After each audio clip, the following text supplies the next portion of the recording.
Bro, explain this to me. How is Jesus and the Ancient of Days in the same place if there's only one God? Ayo, this is a deep one, but I got you. What you're seeing in Daniel 7 is not two separate gods. It's God revealing his plan through two forms at once. Two forms? But I thought God was one. How does that work? That's the crazy part. He is one. But God is not limited like we are. He can manifest however he wants. Right now, Jesus is glorified as king, ruling at the right hand of the Father. But Daniel 7 shows us a vision of the transition that happens on Judgment Day. Wait, so right now, Jesus is already glorified, but Judgment Day is when he receives all dominion? Exactly. Right now, Jesus reigns, but the final fulfillment comes when all enemies, including death, are put under his feet. 1 Corinthians 15:24-28. That's when Jesus, the Son of Man, steps into his absolute fullness. No more two forms. God becomes all in all. So basically, we're seeing a future event in Daniel 7 when the full authority shifts to Jesus in a way that all creation can see.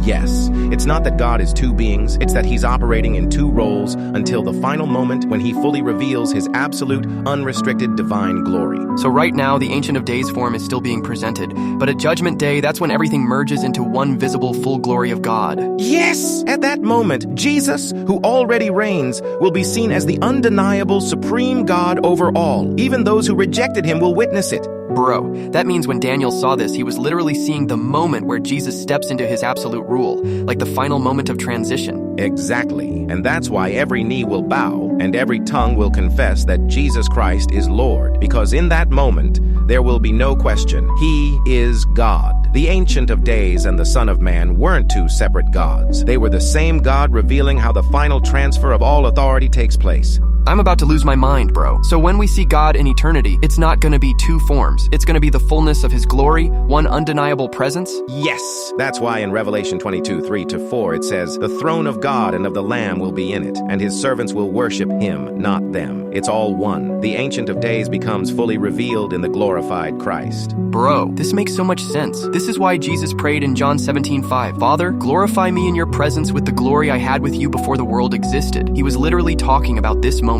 Yes, because in the beginning he already had all glory as the eternal God, but he took on flesh to redeem us. Once the mission is complete, the fullness of his original glory is restored and revealed to all creation. I'm in awe. Like, no wonder people get confused. This is one of the deepest mysteries ever. But now I get it. There's no contradiction. It's the grand finale of how God fully reveals himself. Exactly. And that's why we say the great is the mystery of godliness.